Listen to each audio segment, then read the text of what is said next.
Okay, I want you to picture something. A brand new building, absolutely state-of-the-art. It's beautiful, it's sustainable, and it is worth a fortune. But here's the twist. It's sitting totally empty, representing a huge problem in our economy. It's an asset almost no one can afford to buy. This quote just hits the nail on the head, right? How can something be so incredibly valuable, yet completely untouchable? Well, today, we are unpacking the story of how one building's crisis actually sparked a revolutionary new way to think about investing in real estate. All right, so let's set the scene. At the very heart of this whole story is this magnificent building, a true architectural gem. It's called the Meridian. And yeah, you are seeing that number correctly. $150 million. This is the kind of landmark property that should be the crown jewel of any city. But despite being worth so much, it has one massive problem. Nobody's buying it. So why? This is where it gets kind of weird. The building's value is rock solid, mainly because with steel and timber prices being what they are, nobody can afford to build anything new like it. But at the same exact time, we're living in what they call a K-shaped economy. The usual buyers, the ultra-wealthy, they're actually selling assets right now, not buying more. And the middle class, well, they're completely priced out, just trying to protect their savings from inflation. So this leaves the real estate agent, a guy named Elias Thorne, with a truly impossible problem. I mean, what do you do when the old market rules just don't apply anymore? Well, you don't just bend the rules, you invent a whole new game. Instead of desperately searching for that one billionaire buyer, the solution is a total shift in thinking. You find thousands of smaller investors instead. And this is where our agent, Elias Thorne, has a stroke of genius. He decides to walk away from the traditional banks and the giant old-school investment firms. He pivots to a totally new kind of platform. His goal isn't to find one buyer anymore, it's to find 10,000 of them. See, this is the old model, right? One massive entity writing one massive check. It's simple, sure, but it's also incredibly rigid. And in today's market, it's a dead end. And this is the new way. It's decentralized, it's flexible, and it opens the door to a completely different type of investor. So how on earth is this even possible? Well, the key is a technology I'm pretty sure you've heard of. It's called tokenization.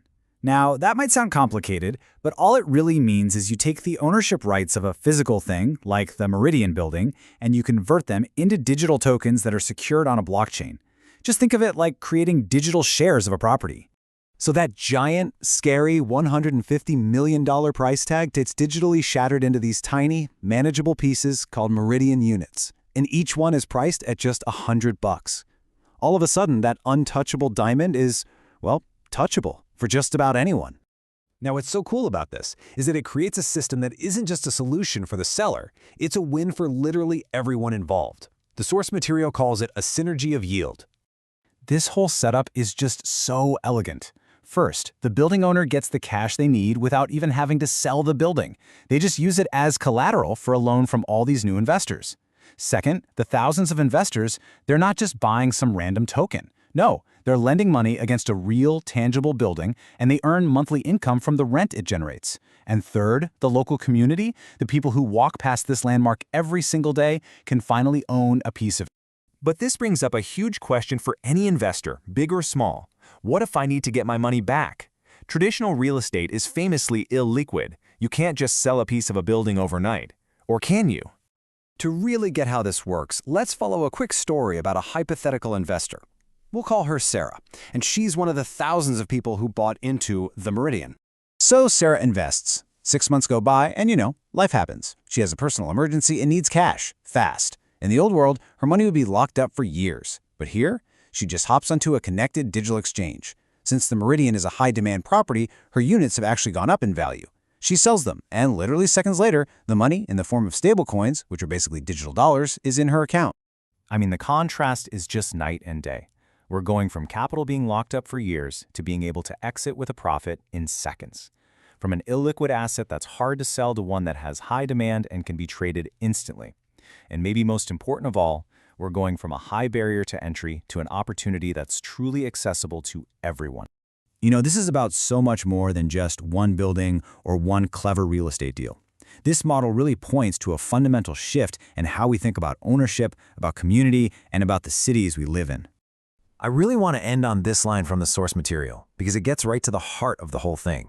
It's about democratizing access. It's about giving people a real stake in their own communities and breaking down the financial barriers that have defined our cities for so long. And that leaves us with one final thought. If an unsellable $150 million building can be owned by thousands of everyday people, what does that mean for the landmarks in your own town? Could the future of our cities be one where everyone, truly everyone, owns a piece?